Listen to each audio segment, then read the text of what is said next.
Bonjour à tous. Bonjour. Bonjour. Bonjour à tout le monde.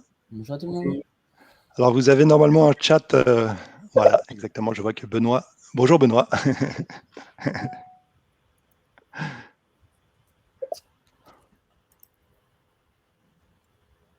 Bonjour tout le monde. On va attendre que Céline nous donne le go une fois qu'elle aura la vue sur le nombre total de participants. Je pense qu'on peut attendre quelques petites minutes.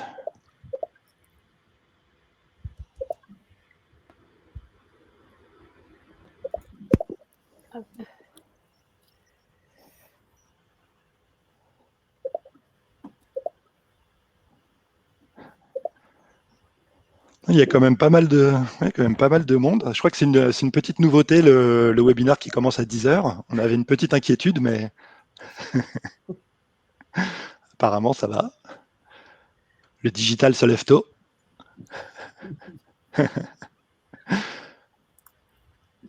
Bonjour Sarah. Ah, mais je crois que François est là. Je vois François. Salut François. Ouais, Julien aussi, a priori. Céline, tu nous donnes le go, hein? Ouais, on peut y aller. On peut y aller? Ok, Yes. super. Ok. Eh bien, bonjour à tous. Je suis Nicolas Noche, directeur général adjoint de la plateforme Awin. Je suis ravi de faire cette introduction aujourd'hui au webinaire vous présentant la nouvelle version du baromètre de l'affiliation, donc le baromètre 2022. C'est déjà la 5e édition, donc une édition qui s'enrichit d'année en année, qui devient de plus en plus précise. Du coup, on l'espère, de plus en plus pertinente. On a eu la chance cette année de pouvoir bénéficier de data de nouvelles plateformes qui ont également rejoint le collège retail du CPA. On a donc Affilae, Desicon, et Admitad qui ont rejoint le collège retail, qui fournit l'ensemble de ces données, de ces analyses, de ces statistiques. Donc, j'en profite en introduction pour remercier l'ensemble des personnes qui ont travaillé sur l'élaboration de ce baromètre. Un grand merci également aux équipes de Quanco qui se chargent depuis de nombreuses années de la mise en page, en plus de donner beaucoup de données. Ils se chargent de la mise en page et de nous faire un baromètre le plus beau possible. Donc merci beaucoup aux équipes de Quanco pour ça. Donc on va rentrer dans le vif du sujet avec la présentation des intervenants du jour. Donc je me permets juste de présenter François.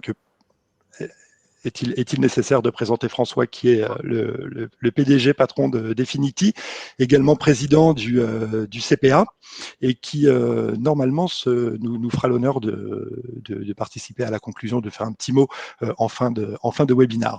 Je laisse les autres participants se présenter.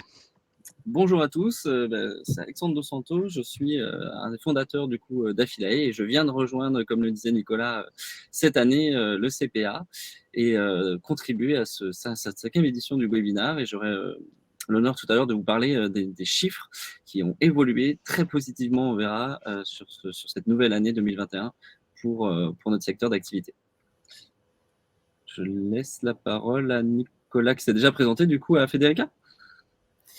Bonjour à tous, Federica, Country Manager de Tradoubleur France. Je suis membre du conseil d'administration du CPA et également coprésidente avec mes chers amis Nicolas et Thomas du conseil retail au sein du CPA. Merci Federica. Donc effectivement, tu as bien rappelé mes fonctions également. Et donc moi, je suis Thomas Sauzet, directeur général de Retail Minote, donc qui est un éditeur leader sur le marché France, US et UK, et qui opère mareduc.com et poulpeo.com. Enchanté à tous, et aujourd'hui, je serai là pour vous parler plus spécifiquement, évidemment, du levier bon de réduction et de sa charte. On peut démarrer. Et du coup, aujourd'hui, comme il vous l'a dit Alexandre, il vous présentera les chiffres du baromètre de l'affiliation 2021. Thomas vous fera un focus sur les leviers code et promotion, donc la charte et la labellisation. Moi-même, je vais vous parler du content to commerce Et enfin, Nicolas nous fera un focus sur les opportunités et les challenges sur la partie tech de ces 2022. Eh bien, merci Federica. Je vais prendre la parole ensuite pour vous présenter les chiffres, les nouveaux chiffres du baromètre de l'affiliation 2022, donc sur l'année 2021. En effet, nous sommes ravis cette année encore de vous présenter un canal d'affiliation qui est en hausse, en forte croissance, puisqu'on accuse, selon les données de l'Observatoire de l'IPUB du SRI, une croissance de plus 9% en 2021, là où elle était de 7% en 2020. Ce qui représente aujourd'hui quand même 5% de la publicité digitale en France. Et non sans mal, puisque effectivement l'année dernière, on a eu quelques rebondissements, comme effectivement ce couvre-feu en début d'année qui a mis à mal un peu l'ouverture des magasins physiques. On a eu également, avant la fin du premier semestre, la publication des nouvelles recommandations de la CNIL sur la protection des données personnelles et le renforcement effectivement de ces cookie walls qui ont fait beaucoup réagir, et notamment au sein du CPA, beaucoup réagir, beaucoup écrire aussi. Et je fais un petit aparté parce que effectivement, on a une action solidaire en cours des membres du CPA pour faire reconnaître les droits auprès effectivement du Conseil d'État par rapport à cette nouvelle recommandation de la CNIL. Je ferme la parenthèse, l'idée étant aujourd'hui de se concentrer davantage sur ce baromètre. Alors, quels ont été les faits marquants? Eh bien, effectivement, c'est 30% de chiffre d'affaires en plus pour les annonceurs. On va voir que ce 30%, finalement, c'est un petit peu un fil rouge sur les indicateurs qu'on a traqués sur ce baromètre. Et puis, toujours l'énorme progression, en fait, du content to commerce depuis 2019, où les budgets croissent de plus de 60% également. Et donc, l'accélération aussi de la prescription et des leviers et typologies haut tunnel de conversion. Pour commencer, on va parler de l'évolution du taux de conversion, puisque là aussi, cette année, il est extrêmement favorable. On le voit ici, les courbes 2021, 2020, sont des courbes qui ne se ressemblent pas tellement, c'est-à-dire qu'on a une vraie croissance du coup sur 2021, multi-secteur d'activité, une croissance globale de plus de 30%. Qui s'est accéléré donc, et on a 3 secteurs d'activité qui tirent majoritairement parti de cette évolution. On a le secteur du sport, bien sûr, 94% d'évolution, de l'électroménager aussi, 92%, et puis celui qui tire vraiment encore plus son épingle du jeu, c'est les produits culturels et le loisir qui rebondit énormément suite à la libéralisation aussi des mesures Covid. Donc là, on est sur une évolution de 147%, ce qui est assez phénoménal, de 0,67 à 1,66. On l'explique comment? Tout simplement, première justification, c'est l'habitude des consommateurs qui reste identique à 2020 avec le report vers l'achat en ligne au détriment, bien sûr, des magasins physiques. Et un bon exemple pour ça, c'est celui du secteur du sport qui enregistre dans le même temps de sa croissance de 94% de son taux de conversion, et bien 98% aussi de hausse de ses ventes en affiliation sur 2021. Deuxième explication, c'est l'enrichissement aussi des dispositifs et des typologies d'éditeurs qui peuvent être activés au sein des programmes d'affiliation qui sont davantage orientés haut de tunnel. On retrouve ici l'accent qui est mis sur le contact to commerce depuis déjà quelques années. Et puis, j'allais dire aussi qu'on peut le justifier par la forte conjoncture des actions promotionnelles qui ont été mises en place aussi sur l'année pour maintenir les volumes d'achat qui avaient été apportés justement lors de 2020 et des différentes crises sanitaires. On va le voir avec l'indicateur suivant aussi, celui des ventes sur mobile. On a ici la courbe de 2021 qui passe au-dessus des histogrammes, notamment de façon très significative sur plusieurs secteurs d'activité. On a une croissance, quand je vous disais tout à l'heure, le fameux 30%, c'est un peu le fil rouge. Là, c'est pareil, sur l'augmentation des ventes sur mobile, elle est continue, cette croissance depuis des années, elle s'accentue encore ici à quasiment 30%. On a plusieurs secteurs d'activité qui marquent une hausse, comme je disais, le secteur du jeu, du jouet, évidemment, qui a largement profité aussi. Les fleurs cadeaux, plus 175% de ventes sur mobile, et le secteur qui vraiment accélère très fortement sur les ventes sur mobile, on est sur le drive et l'alimentation, parce que sur ce dernier, Il y a eu beaucoup d'efforts d'investissement par l'absolue nécessité qu'ont eu en fait les enseignes de l'e-commerce alimentaire de refondre leur expérience utilisateur pour rattraper le retard qu'ils avaient sur le mobile. Et donc, ça se ressent aussi dans les chiffres. On passe de 6% à 21% des ventes sur mobile, donc plus de 150%. Le troisième indicateur que je voulais vous présenter ici, c'était l'évolution du panier moyen. Alors là, on n'est pas effectivement sur l'évolution de 30% des indicateurs précédents, on est sur quelque chose qui est assez flat, à 0,52%, très très légère progression, mais néanmoins c'est extrêmement positif parce que même si les courbes se suivent par rapport à 2020, l'idée c'était de dire qu'on a réussi à maintenir finalement un panier moyen au niveau de ce qu'on avait été chercher en 2020. Donc c'est une excellente nouvelle. Il y a quand même 3 secteurs d'activité qui sont finalement les mêmes que sur l'augmentation sur le week qui enregistrent une forte progression. Le jeu et les jouets à nouveau 90%, les fleurs cadeaux plus 61% et le drive et l'alimentation logiquement qui lui aussi bondit de 44 à 74 € en termes de panier moyen. Un seul secteur à noter notamment est en recul de 37%, c'est celui des produits culturels et des loisirs. 2 explications à ça. La première, effectivement, c'est que les paniers moyens de ce secteur d'activité pendant le Covid avaient partiellement explosé et donc finalement il y a un retour à la normalité, j'allais dire. Et puis l'autre explication, c'est celle des annulations d'événements physiques qui ont eu lieu sur ces 2 dernières années et qui ont contribué à avoir un recul du panier moyen et des ventes de produits culturels, de billetterie, etc. En physique. On a souhaité aussi quand même vous donner un top 3 des secteurs qui progressent le plus et sans surprise, on retrouve ceux qu'on a déjà évoqués sur l'évolution des indicateurs. On a le secteur du jeu et du jouet qui devient un des secteurs phares français puisque c'est le second marché européen avec plus de 56% de croissance de son chiffre d'affaires annonceur en affiliation et un panier moyen qui dit quand même à 82%. Le drive et l'alimentation, lui, c'est pareil. Très belle augmentation de l'e-commerce alimentaire à plus de 10% du coup des ventes GMS projetées en 2023. Et puis là, pareil, 44% d'augmentation du CA en affiliation, un panier moyen qui bondit à plus de 61%. On retrouve à peu près les mêmes tendances aussi sur le secteur des fleurs et cadeaux.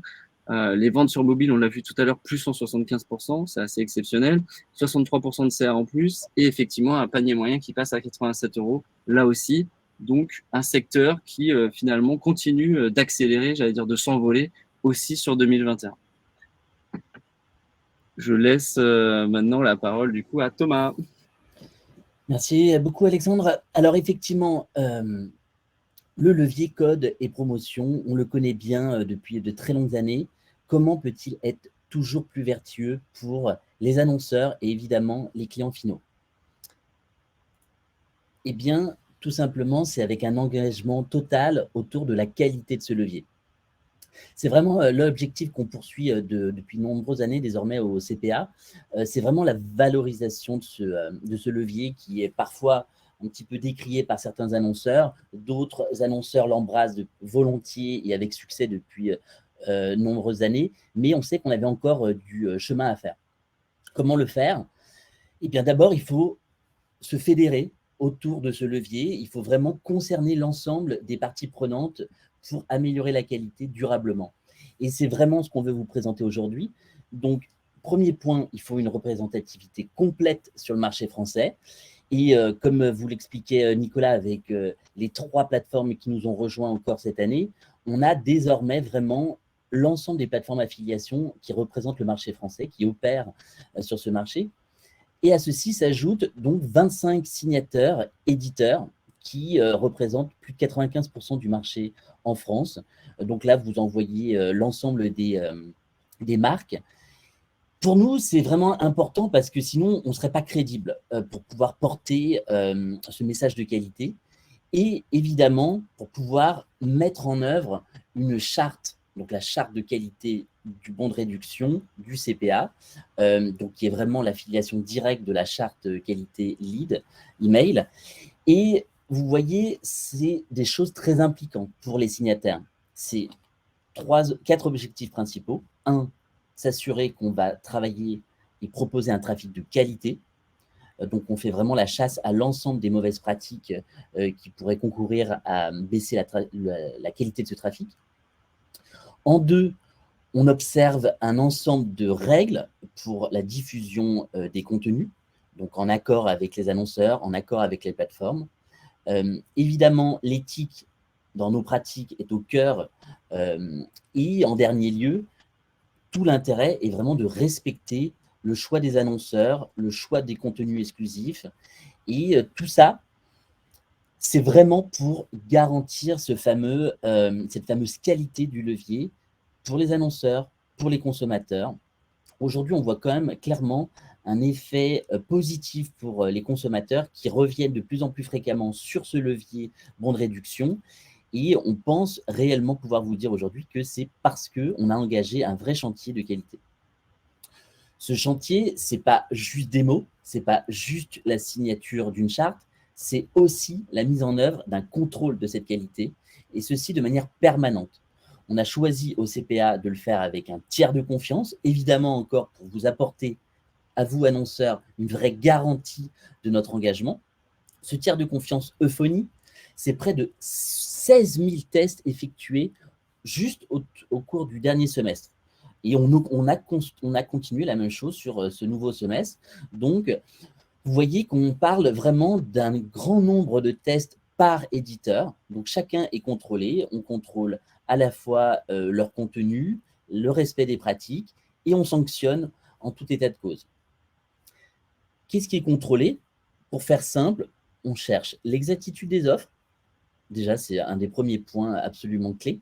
Évidemment, on le dit, on est dans des pratiques de distribution, valorisation de contenus exclusifs, de contenus originaux, de codes promo qui peuvent être émis par des annonceurs, et il faut en respecter la propriété pour s'assurer aussi la performance des leviers et la nature originale portée par les éditeurs. Enfin, ce qui nous importe aussi, on parle d'expérience utilisateur, on sait que c'est clé pour la conversion, donc il faut que cette expérience soit bonne à la fois sur mobile et sur ordinateur, et qu'elle soit évidemment exempte de pratiques trompeuses. Donc, c'est en ce sens qu'on améliore le côté vertueux des éditeurs, c'est parce qu'on a fait véritablement la chasse à toutes ces pratiques qui pouvaient être trompeuses, qui prétendaient proposer une réduction forte ou un code promo, alors que ça n'en était pas. On sait que petit à petit, ça aurait pu avoir tendance à dégrader à la fois la performance du levier pour vous annonceurs, mais aussi restreindre l'accès des consommateurs à ce type de levier. Et enfin, pour nous, la charte, on l'opère depuis 2 ans et c'est une vraie bonne chose avec ces tests également, mais il nous fallait une nouvelle étape. Donc, c'est ce que je vous parlais aujourd'hui, on a choisi au sein du CPA, avec l'ensemble des plateformes, de créer un label de qualité. Ce label de qualité a pour but de valoriser les éditeurs qui sont les mieux-disants dans le suivi de la charte et de ses principes. Et alors, je suis fier de vous partager aujourd'hui qu'en janvier 2022, donc à l'issue d'un premier semestre de contrôle qualité des éditeurs, nous avons 11 sites qui obtiennent cette fameuse labellisation qui a été donc attribuée par les plateformes selon les comptes rendus opérés par Euphonie, notre tiers de confiance. Cette labellisation, donc vous voyez l'ensemble des labellisés sur la droite, cette labellisation, elle est proposée pour une durée d'1 année, tant est que les éditeurs restent vertueux, bien sûr. Et évidemment, comme chaque semestre, on opère un suivi et ensuite une nouvelle évaluation d'une labellisation potentielle, nous le faisons de manière régulière tous les 6 mois. Et pour nous, cette labellisation, elle nous importe beaucoup parce qu'on pense vraiment qu'elle va apporter des bénéfices. D'abord des bénéfices aux clients finaux, ils sont absolument certains demain en voyant ce label incarné par les éditeurs, labellisés, et bien qu'il y aura un véritable contenu éthique qui est de qualité, qui a été contrôlé en amont. Ensuite, pour nous, c'est aussi véritablement utile, d'un point de vue de l'industrie, c'est de pouvoir se retourner vers de nouveaux annonceurs. On le fait éditeurs et plateformes main dans la main. Ça nous permet de revenir vers des annonceurs qui auraient abandonné ce levier bon de réduction par le passé, justement à cause de mauvaises pratiques. Donc là, on voit de plus en plus d'annonceurs qui reviennent, mais aussi, et j'espère que ce sera le cas aujourd'hui pour certains d'entre vous, on a des annonceurs qui démarrent un nouveau champ de confiance parce qu'ils se disent « Ok, j'ai véritablement un levier qui est vertueux aujourd'hui ». Alors, évidemment, en plus de ce que je vous apporte aujourd'hui, il est intéressant pour nous de vous faire un petit retour d'expérience sur cette charte, sur cette labellisation, donc avec un annonceur voyage, un éditeur shopping et une plateforme affiliation. Alors, tout d'abord, à toi, Pierre-Anthony. Petit couac, je crois que c'est à moi sur la Alexandre. La pratique, effectivement, les courses et café. Vas-y, Alexandre. Donc, effectivement, on a voulu aussi illustrer cette valorisation du levier bon de réduction avec l'exemple de Corsica Ferries qui, effectivement, pour eux, l'activation d'un programme d'affiliation et du levier code promo et cashback a été de retrouver de la valeur de leurs clients. Pourquoi ? Parce que le contexte aujourd'hui, c'est que, et depuis déjà quelques années, c'est que il y a dans ce secteur d'activité de la réservation de billets beaucoup de grosses marketplaces par lesquelles vont passer les internautes pour réserver leurs billets d'achat, ce qui ne permet pas aux marques, par exemple comme Corsica Ferries, d'obtenir toute la connaissance client dont ils ont besoin pour capitaliser sur des actions CRM marketing derrière ou de fidélisation ensuite. L'idée donc a été d'activer une vraie stratégie de code promo et cashback à destination des clients de la marque pour reconquérir en fait cette valeur client, cette connaissance client. Et la mise en place de cette stratégie eh bien, a permis à Corsica Ferries de retrouver en fait ses clients et de pouvoir capitaliser ensuite sur des actions de fidélisation marketing CRM. Et aujourd'hui, ça représente, si je ne me trompe pas, entre 10 et 20% du coup de leur chiffre d'affaires qu'ils ont pu aussi récupérer face à ces énormes marketplaces et qui leur permet de faire des économies d'échelle importantes et de réinvestir après sur l'activation de stratégies clients plus élaborées. Merci beaucoup, Alexandre. Alors, qu'est-ce que ça veut dire aussi pour les éditeurs ? Très clairement, pour mareduc.com, cette labellisation, pour nous, c'est une crédibilité renforcée. Parce qu'on avait à cœur de le prouver à nos annonceurs. Aujourd'hui, c'est chose faite, parce que ça nous permet d'avoir la création de codes exclusifs en partenariat avec les annonceurs. Ça nous permet d'assurer la transparence sur les conditions d'usage. Et donc, on sait que ça, nos consommateurs nous le disent, c'est particulièrement perceptible. Et évidemment, on a aussi le respect des droits PPC. Donc, toutes les politiques d'achat sont beaucoup plus vertueuses. On fait la chasse à ceux qui pourraient avoir des campagnes parasites. Ce que ça nous permet de proposer aux annonceurs, c'est une performance améliorée nette du levier, puisqu'on voit que développer une campagne de bout en bout promotionnelle autour du levier code promo, eh bien, ça améliore très significativement les KPI et les ROI dans la durée.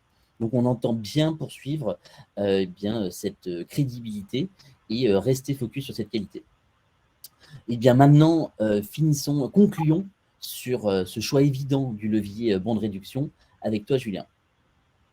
Merci Thomas. Je ne sais pas si vous m'entendez bien. Très bien. Pas un petit problème. Parfait.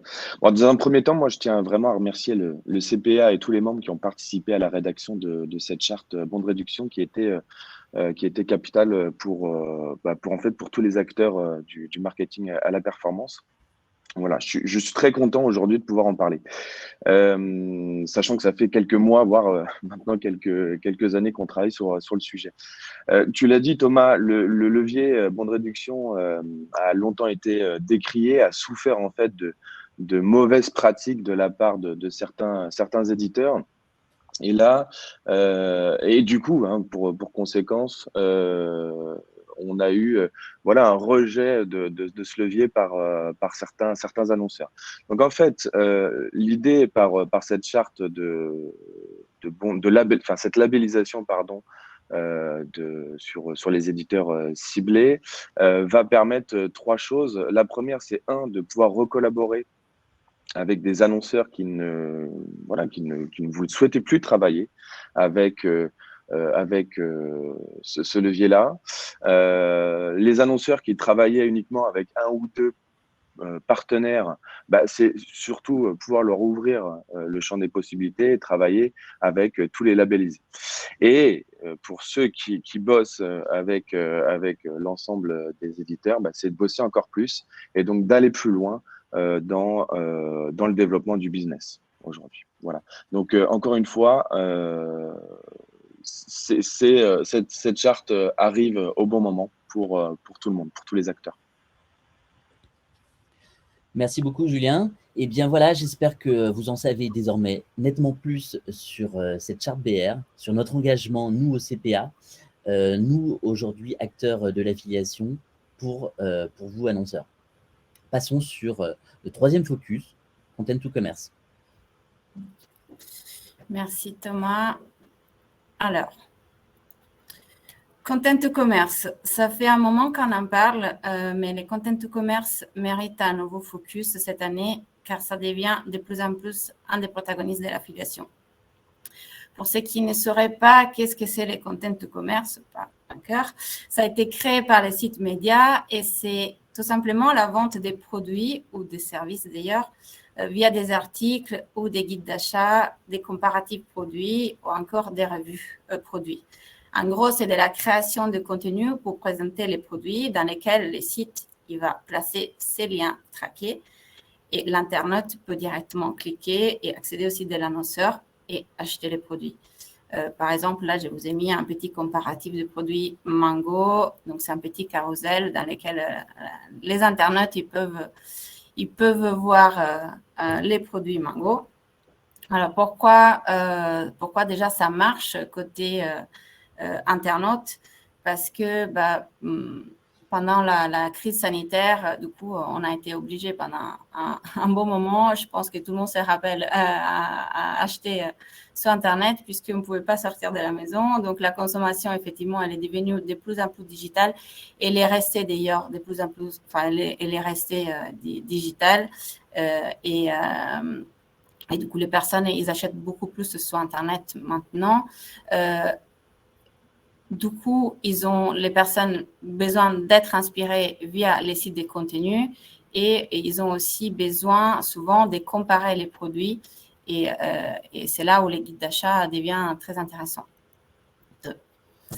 Côté annonceur, comme Alexandre le disait au début, les investissements, ils ont augmenté de 60% depuis 2019, une augmentation remarquable. Ça s'explique facilement. Les Content to Commerce, c'est un peu les rêves des annonceurs parce qu'ils arrivent à mettre ensemble les côtés branding et les côtés performance. Donc, ça crée de la crédibilité et de la confiance vers la marque.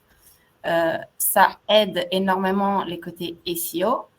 Et enfin, ça permet aux annonceurs d'aller chercher des nouvelles cibles. Donc là, je vous ai mis aussi un autre exemple. Comme vous le voyez, c'est tout simple. C'est un article dans lequel on parle de manteau dans ces cas-là. Et si vous voyez, il y a plein de petits liens dans lesquels l'internaute peut cliquer et aller directement sur le site de l'annonceur. Donc ici, j'ai quelques témoignages de sites qui utilisent beaucoup les Content to Commerce. Donc par exemple, Mareduc, qui dit justement que les Content to Commerce, ça les aide à attirer une nouvelle catégorie d'acheteurs, ceux qui vont chercher un produit et pas une offre, non pas la meilleure offre. Homelisty qui dit que les Content to Commerce aident vraiment les personnes, les internautes à chercher, à trouver de l'inspiration et donc de passer après de l'inspiration à l'achat. Et enfin, West France, qui a vraiment remarqué l'aide et l'utilisation de Content to Commerce pour guider les personnes à comparer les différents produits et du coup, après, à acheter les produits que les internautes vont acheter. L'évolution du Content to Commerce, je pense que la plupart d'entre vous a déjà entendu parler du live stream shopping. Donc, c'est une autre expérience. C'est une vente en direct qui est gérée par des influenceurs souvent, dans laquelle l'internaute, il est vraiment accompagné dans les parcours d'achat. Donc, l'influenceur, il va présenter pendant les streamings des produits et il va du coup accompagner l'achat de la personne. Et il y a aussi une interaction en temps réel avec les animateurs. Donc, c'est un peu la nouvelle tendance et on pense que ça va vraiment évoluer pendant cette année. Je laisse maintenant la parole à Pierre-Anthony des AR Factory. Merci Federica. Donc oui, je suis Pierre-Anthony, je gère une agence qui s'appelle AR Factory, qui est une agence spécialisée dans le content de commerce. Aujourd'hui, je vais vous partager un certain nombre d'éléments qui ne sont pas liés à un éditeur, mais à une vingtaine d'éditeurs sur lesquels on travaille depuis quelques années. Alors en rebond, ce qu'a dit Federica, le premier point, c'est la tendance de l'offre. La structuration de ce marché, c'est basé sur l'offre. Le content de commerce existe depuis très longtemps. Il était construit aussi high-tech, il parlait des produits, c'était assez normal et naturel d'avoir un lien d'affiliation. Ce qui s'est passé, c'est en 2018-2019, l'ouverture de Guide Shopping dans des grands sites médias type Le Parisien, Ouest France, BFM, 20 minutes, qui a constitué une attraction beaucoup plus forte. Effectivement, c'était pour eux aussi la capacité d'adresser une offre e-commerce qui était très mal représentée pour des problèmes héroïstes dans la publicité traditionnelle. Et deuxième vague d'ouverture de sites spécialisés dans l'esprit de sites comme Capital ou des sites féminins, Grazia, Public qui ouvrent aujourd'hui. Donc, il y a vraiment une offre qui se structure autour de rubriques dédiées sur ce guide shopping, guide d'achat. Dans ces guides, on va trouver deux types de contenu. On va trouver un contenu chaud, c'est-à-dire que c'est un contenu d'actualité shopping, c'est très instantané, puis un contenu froid, qui va être un contenu plus lourd, plus fort, et dont l'objectif global est de répondre à la question. Les internautes aujourd'hui, avant d'acheter, posent la question. Il y a deux grandes questions, c'est quel est le meilleur produit ou quel est le produit le moins cher. Et donc, effectivement, ça leur permet de capter ce type d'attention. Donc, cette offre qui s'est vraiment structurée depuis 2018-2019 a créé le marché, qui existait déjà. Effectivement, l'high-tech était très avancé, des sites comme Frandroid, comme Presse Citron, 01net était très présent, mais ça a créé une stimulation. Et donc, les annonceurs se sont intéressés au sujet. Il y a une corrélation de l'offre et la demande, donc les annonceurs forts, c'est les annonceurs high-tech, telco, abonnement TV, qui représentent une grosse manne, une grosse attraction sur les sujets. Il y a un gros mouvement qui suit donc l'ouverture des sites de niche, et particulièrement féminin. Féminin, il y a un énorme enjeu dans la mode, la beauté et en extension sur la maison. Alors, je ne vais pas faire de propos genrés, mais c'est la structuration du marché qui est de cet ordre-là, et dans lequel il y a un énorme enjeu qui est à plusieurs niveaux. L'high-tech, ça marche parce qu'il y a beaucoup de requêtes, parce que les gens, l'iPhone, aujourd'hui, on en vend beaucoup, et parce que le prix moyen d'un iPhone est élevé. Il y a des requêtes qui sont plus difficiles à concentrer, à travailler sur la mode, la beauté, et souvent, la mode, la beauté, le panier moyen est très faible, et donc dans l'affiliation, il peut y avoir une rencontre difficile pour dégager des rémunérations. Mais là, on voit qu'il y a une énorme tendance, une énorme ouverture de contenu, et il y a vraiment un sujet très intéressant. Après, il y a des sujets, tous les sujets ne marchent pas pour le content de commerce, ce n'est pas une baguette magique. Aujourd'hui, le voyage, alors il y a bien sûr le Covid, mais le voyage, c'est aussi que le protocole de décision est différent, c'est des comparaisons d'offres, etc. Et donc, le contenu n'a pas encore trouvé exactement ce qu'il faut faire. Dans le marché, ce qu'il faut noter, c'est que le content de commerce, c'est du trafic envoyé aux marchands, donc soit des marchands classiques, soit des marketplaces. Et la grosse nouveauté depuis 1 an et demi, c'est l'arrivée en force du direct consumer. Et ça change énormément l'équation, puisque des Nike, des Samsung, des Lenovo vont maintenant des stores de haut niveau et ils vont vouloir avoir des trafics de qualité sur leur site. Et le content de commerce est une superbe opportunité pour eux parce que c'est la capacité d'expliquer ce qu'ils font, qui n'est pas égale à une bannière, etc. Ce n'est pas que de la promotion. Et c'est la capacité de gérer un trafic. Et donc ça, c'est une énorme évolution de marché qui va, je pense, nous aider à structurer un certain nombre de choses sur cette approche. Dernier point, c'est pourquoi ça marche. Alors, bien sûr, il y a des déroules opérationnels, mais c'est deux niveaux. Une fois que la personne est dans le contenu, on voit que les topics sont très, très, très forts, 15-20% minimum. Donc, ça veut dire un intérêt entre ce que je lis et ce que je veux voir. Et après, les taux de transformation sont très forts, de 2 à 4%. On peut monter très, très haut. Alors, ce sont des moyennes basées sur des sujets généralistes. Et le dernier point important qu'il faut noter, c'est que le délai entre le clic et la vente est souvent de l'ordre de 70% à moins d'1 jour. Et donc, ça, c'est extrêmement intéressant pour l'annonceur qui va vraiment attribuer l'action sur la vente. Et on constate ça, et donc ça renforce le canal, ça renforce sa capacité d'expression, et donc ça va renforcer l'annonceur dans sa capacité à attribuer cette vente.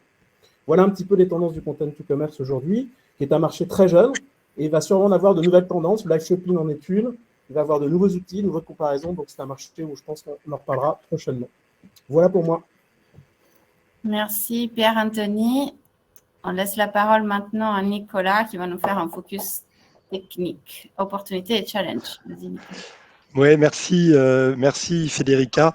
Donc on va traiter d'un sujet maintenant qui est rarement valorisé, mais qui est néanmoins primordial hein, dans l'équilibre du marketing d'affiliation, primordial pour que toutes les techniques dont on vient de vous parler, notamment le content to commerce, le levier promophile, BR, cashback, etc., fonctionnent correctement.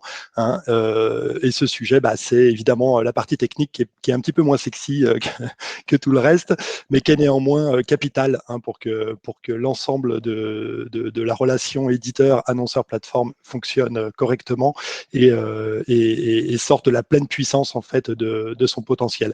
Alors, je vous propose qu'on se concentre sur deux points principaux. C'est donc les enjeux, les opportunités de l'implémentation du tracking serveur to serveur, donc de serveur à serveur, et les enjeux et opportunités du tracking applicatif. Hein, donc, on parle du tracking des applications mobiles transactionnelles. Alors, pour rien de mieux, hein, je pense que pour rentrer dans le sujet, que d'y rentrer par des chiffres, des résultats. Donc, je vais laisser la parole à Pierre-Yves de Poulpeo, Pierre-Yves Mout de Poulpeo, qui va nous faire part d'un retour d'expérience d'un célèbre client hein, que vous voyez à l'écran, client qui a donc correctement implémenté le tracking de son application mobile transactionnelle. Merci Nicolas pour cette intro. Alors c'est un sujet qui est pas sexy, mais c'est un sujet qui finalement est quand même assez séduisant parce qu'aujourd'hui, si on parle du mobile, pour revenir et remettre un peu en perspective le mobile, ce device qui est un peu notre prolongement naturel finalement de la main aujourd'hui, qui fait partie quand même partie prenante de notre mode de consommation classique de tous les jours. Donc aujourd'hui, si on remet les chiffres, bon, c'est assez simple. On se dit qu'aujourd'hui, il y a à peu près 50% des gens qui font leurs achats sur mobile et on estime, alors c'est plusieurs études qui se corrèlent, on estime qu'à la fin de l'année 2022, plus de 70% des achats seront effectués via un device mobile. Comme le disait tout à l'heure Alexandre, à très juste titre, qui était lié à l'alimentation. Aujourd'hui, on a des applications mobiles qui sont extrêmement poussées et qui parfois, maintenant, pensées par le mobile first, sont plus efficaces que le site même. Pourquoi plus efficaces? Tout simplement parce qu'en fait, l'application mobile a une première vocation, c'est de simplifier le tunnel d'achat. Généralement, sur un site, on enregistre assez peu facilement ses coordonnées bancaires ou son numéro de carte bleue, alors que sur une appli, de base, finalement, le comportement fait qu'à partir du moment où on l'a enregistré, on le garde. C'est comme un device, c'est comme un device supplémentaire qui vient se coller à mon mode d'achat. Donc, quand on prend ces chiffres, effectivement, c'est vrai qu'il est nécessaire que le tracking in-app devienne partie prenante de nos méthodologies de tracking et des mécaniques d'affiliation. On a pris le cas de Asos, donc j'imagine que tout le monde connaît la marque, bien entendu. Après quelques mois d'expérimentation, de tests et d'usage, l'application Assange, je pense que beaucoup de gens la connaissent. Elle est extrêmement poussée et elle est justement très fluide. Elle fait partie de ces très bons exemples, comme l'application de la Redoute, typiquement, qui a été primée plusieurs fois. Donc là, on est sur des applications qui sont très poussées, mais c'est aujourd'hui la tendance que doivent se donner, en tout cas, les annonceurs. Et avec Asos, typiquement, ce qu'on a constaté, c'est qu'on avait multiplié par 4 le taux de conversion qui était inférieur à 5% avant l'implémentation et qui ensuite est passé au-dessus de 13% depuis l'implémentation. Ce qui est intéressant, c'est également le chiffre sur le panier moyen. On s'est rendu compte que par la simplicité et finalement le peu de clics qui permettait de générer un achat, d'ajouter au panier, de convertir, de suivre sa commande, on s'est rendu compte que finalement le panier moyen avait augmenté de plus 10%. Donc là, on est sur un retour d'expérience de quelques mois, mais qui ne fait que croître. On a pris un chiffre arrêté à une date. Aujourd'hui, on est supérieur à ce chiffre. Et le dernier KPI, moi, c'est celui que je préfère parce que c'est vrai que c'est toujours un peu le frein. C'est toujours un peu le frein pour les annonceurs. Oui, mais pourquoi je devrais traquer le in-app finalement, etc. Et bien tout simplement parce qu'en fait, on se rend compte que plus de 30% du chiffre d'affaires de l'application est généré par des nouveaux clients. Et ça, c'est extrêmement intéressant, parce qu'aujourd'hui, en fait, finalement, l'application mobile, elle a une tendance assez simple à deviner, c'est qu'elle permet d'attirer un nouveau type d'utilisateur. Donc, qui sont des populations, bien entendu, plus jeunes. Alors maintenant, c'est vrai que c'est assez facile de dire le mobile, c'est les plus jeunes, c'est pas forcément vrai, mais une population qui finalement consomme par le double écran. Je suis devant ma télé, j'ai mon mobile dans la main, etc. Enfin, vous connaissez tous ce phénomène de double écran, de consommation de double écran. Et aujourd'hui, on se rend compte que ce KPI, il est extrêmement intéressant puisque du fait de la simplicité d'usage dont on parlait juste avant, finalement, cet utilisateur qui aura converti sur l'application mobile avec une expérience extrêmement fluide sera bien entendu plus enclin à convertir plusieurs fois et à revenir très facilement, donc à accélérer son processus d'achat. On avait vraiment des taux de conversion et en tout cas un délai de conversion qui est nettement plus court via une application mobile que sur le site. Donc aujourd'hui, voilà, pour moi, ce dernier KPI, il est clé pour les annonceurs et il est nécessaire de défendre en fait le tracking in-app dans ces logiques d'affiliation, puisque de toute façon, le marché et notre vie de tous les jours fait que le mobile est partie totalement intégrante de notre consommation. Voilà, j'en ai fini pour moi avec ce témoignage à sauce Poulpeo. Merci beaucoup Pierre-Yves. Donc oui, tous les chiffres évoqués par Pierre-Yves sont extrêmement prometteurs, très encourageants et donnent un petit peu le ton et de la puissance en fait qu'il est possible d'obtenir dans un programme d'affiliation dès lors que le tracking in-app est opérant. Malheureusement, comme vous le savez tous, ces dernières années, il y a eu énormément de complexification de tout ce qui a trait au tracking. Notamment de la part des navigateurs qui ont travaillé sur la restriction du dépôt de cookies tiers. On sait que Google est dessus, Firefox y est déjà mis, Apple également. Donc une difficulté finalement de continuer à se baser de façon fiable sur un tracking par cookie tiers, le tracking historique de l'affiliation. On a en parallèle la montée en puissance du monde applicatif, donc de l'utilisation des applications transactionnelles par les marchands, et le tout, on va dire, saupoudré, c'était un petit peu la cerise sur le gâteau, donc l'année dernière par la législation sur le cookie consent, donc qui est venu restreindre encore nos capacités, les capacités de tracking à l'intérieur des programmes. Donc dans ce contexte, la première difficulté en réalité auquel on fait face aujourd'hui, à laquelle on a fait face en 2021, ça a été d'obtenir vraiment de la transparence qui est nécessaire à la mise en place de relations de confiance entre les parties en affiliation, ce qui est vraiment la base on va dire, de la qualité, on va dire la puissance qu'on peut donner à des programmes d'affiliation. Les conséquences sont moins de ventes traquées, moins de ventes légitimes, bien entendu traquées, ce qui conduit à une baisse de rentabilité pour les éditeurs. Côté annonceur, une difficulté à monitorer correctement la performance de leur programme d'affiliation, la performance de leur canal d'affiliation au milieu de leur mix marketing, une surpondération des affiliés finisseurs au détriment des affiliés haut de tunnel, et malheureusement, au final, une potentielle perte d'attractivité d'un programme d'affiliation, puisque on se rend compte que lorsqu'on on enchaîne, en fait, on cumule les problématiques de tracking sur un programme d'affiliation, eh bien, la malheureuse conséquence, c'est bien souvent que les éditeurs vont aller choisir en fait des programmes concurrents pour pouvoir tout simplement espérer avoir une profitabilité meilleure, quoi. Donc c'est un sujet qui est peu visible, mais qui est en réalité capital. Alors néanmoins, quand il y a des problèmes, il y a forcément des solutions et des opportunités. Donc, à commencer par l'implémentation du tracking serveur-to-serveur, qui a été vraiment on va dire le mot d'ordre de l'ensemble de la profession sur l'année 2021. Donc, l'ensemble du marché, l'ensemble des plateformes d'affiliation pousse et a poussé l'implémentation du tracking serveur-to-serveur auprès de ces annonceurs pour pouvoir contourner le blocage des cookies tiers et accessoirement de certains adblockers également. De la même manière, il y a une accélération sur la volonté d'aller traquer les applications marchandes côté annonceur pour augmenter la visibilité complète du parcours utilisateur et justement valoriser le trafic envoyé par les éditeurs à sa juste valeur.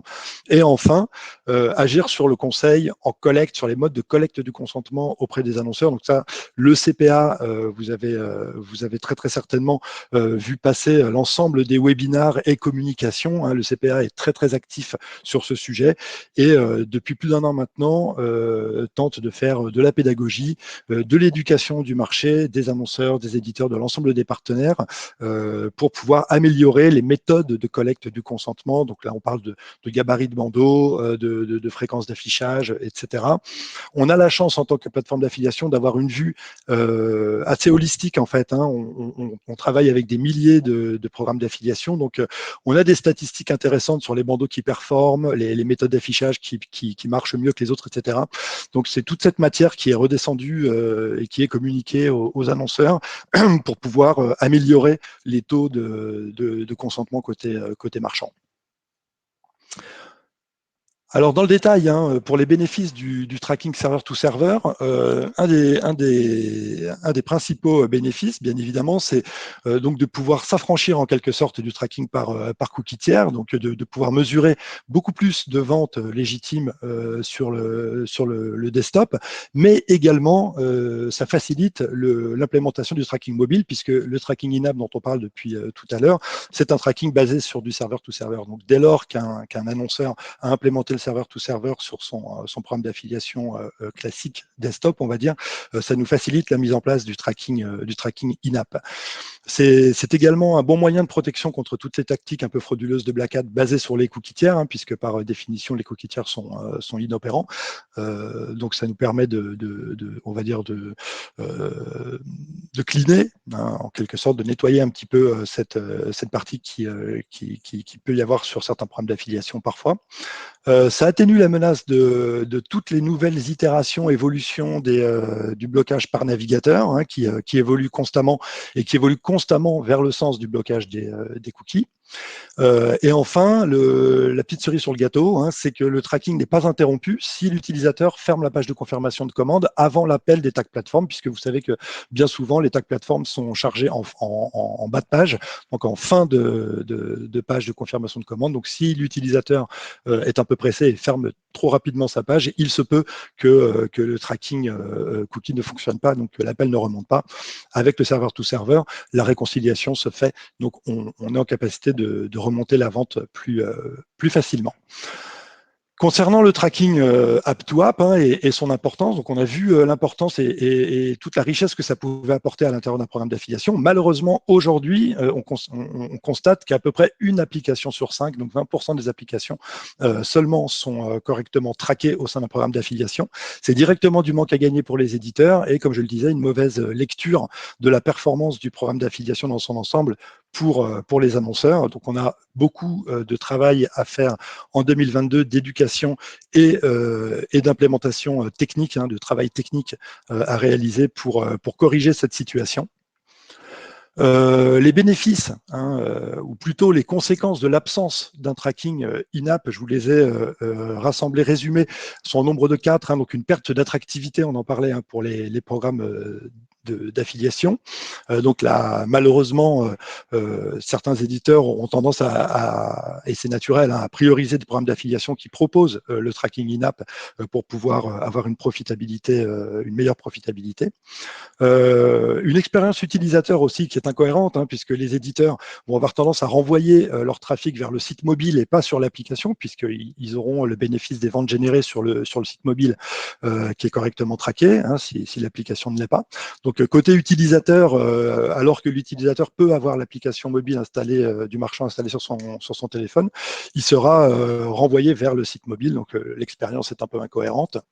Au niveau de l'efficacité, j'en parlais tout à l'heure, les annonceurs manquent de capacité à mesurer correctement la performance de leur programme d'affiliation.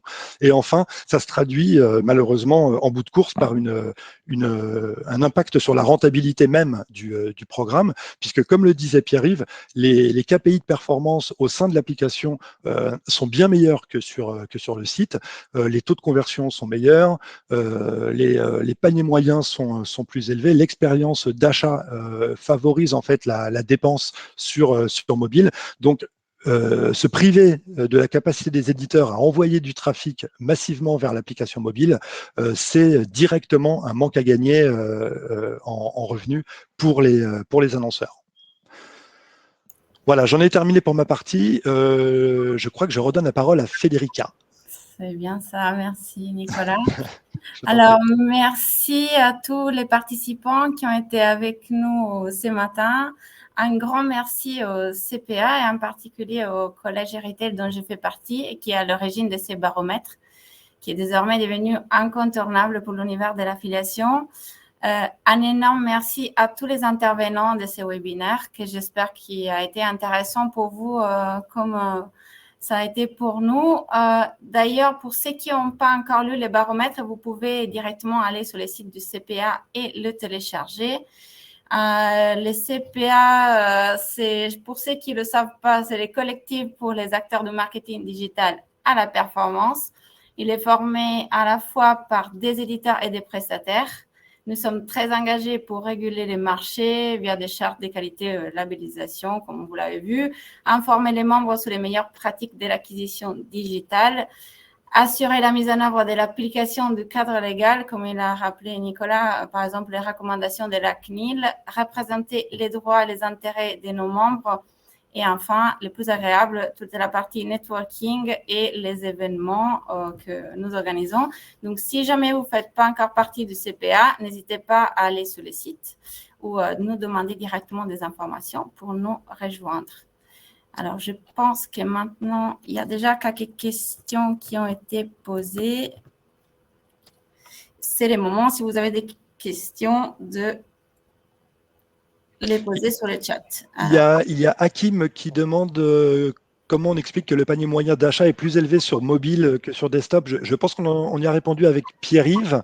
C'est essentiellement dû en fait à l'expérience utilisateur, à la qualité de l'expérience utilisateur. Hein. Les coordonnées, on va dire, de la carte bancaire sont en général déjà mises sur le téléphone, donc l'expérience d'achat est très très simple.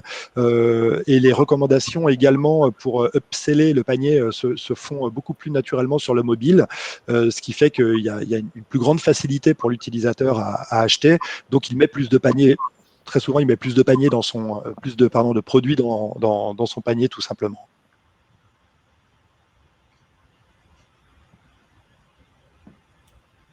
On a une autre question pour toi, Nicolas, qui concerne le tracking S2S. Est-il RGPD compliant? Oui, alors bien entendu, le tracking, en fait, quelles que soient les méthodes de tracking, on s'inscrit toujours dans un cadre respectueux du RGPD, bien évidemment. Donc, quand on parle de tracking S2S, ce n'est pas une méthode de tracking qui s'affranchit du consentement de l'utilisateur, ne seront remontés à l'intérieur par le serveur, bien évidemment, que les transactions pour lesquelles l'annonceur aura collecté le consentement et l'accord de l'internaute. Ça ne change pas par rapport à ce qui se passe aujourd'hui par cookie. C'est juste une méthode de transmission qui diffère. On est bien dans un cadre légal respectueux du RGPD, bien entendu. Et une autre question sur le live shopping. Je ne sais pas si, Alexandre, tu envoies les éléments de réponse sur savoir si ce même modèle que le content commerce, ce levier est déjà appréhendé et proposé par des médias digitaux, en plus de Grazia. Oui. Alors effectivement, c'est une des tendances qu'on dégage sur ce baromètre. C'est une tendance très nouvelle et très récente pour les acteurs médias. Ça s'est beaucoup développé, comme le disait Federica, avec l'influence pendant effectivement la période des crises sanitaires, parce qu'il fallait trouver des relais de croissance pour le commerce physique, et effectivement ces live shopping sont apparus comme la meilleure solution pour leur redonner de la visibilité. Aujourd'hui, en fait, le marché et spécialement les acteurs du haut tunnel de conversion sont en train de se les approprier, ce nouveau, on va dire, levier de génération de croissance. Et donc, effectivement, on a des exemples épars aujourd'hui, comme effectivement avec Grazia. J'ai pas d'autres exemples en tête, mais c'est quelque chose qui se développe effectivement de plus en plus, et qu'on les plateformes d'affiliation, vos plateformes d'affiliation et avec Manager vont être amenées à vous proposer dans les mois à venir, surtout sur les secteurs d'activité qui sont parfaits pour ça, comme par exemple tout ce qui est fashion, beauté, ou encore par exemple high-tech, qui ont des communautés très très dynamiques sur les réseaux sociaux et plus largement sur le haut tunnel de conversion. Voilà. Est-ce qu'il y avait d'autres questions? Il y en a une à laquelle je vais répondre de Mehdi sur le tracking in-app. Est-ce que ça permet un reversement en pourcentage sur les ventes ou simplement au CPC? Oui, c'est tout l'enjeu en fait, et c'est exactement pour ça qu'on le défend Bex et Ong, c'est qu'en fait on est toujours sur un modèle à la performance. Il n'y a pas de changement dans la mécanique affiliation et performance marketing que tout le monde connaît. C'est vraiment justement pour ça, c'est qu'on continue de travailler à la performance de la même manière qu'un programme d'affiliation a été piloté depuis des années. C'est juste qu'on vient optimiser en fait les devices qui permettent justement cette conversion. Donc oui, on travaille toujours à la performance via le tracking in-app.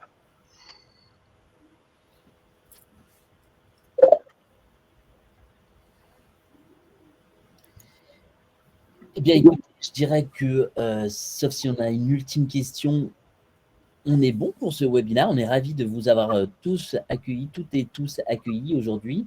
On est ravis de porter les couleurs du levier affiliation. J'espère que la variété de nos sujets, la structuration de notre webinaire vous a intéressé. Comme le rappelait Federica, n'oubliez pas de télécharger le baromètre sur lequel il y a vraiment beaucoup d'informations à retrouver sur l'ensemble des verticales. Et on vous donne rendez-vous dans 5 minutes pour ceux qui sont inscrits au prochain webinaire Lead. À très vite. Bonne journée à tous. Bonne journée. Au revoir. Au revoir. Au revoir. Merci.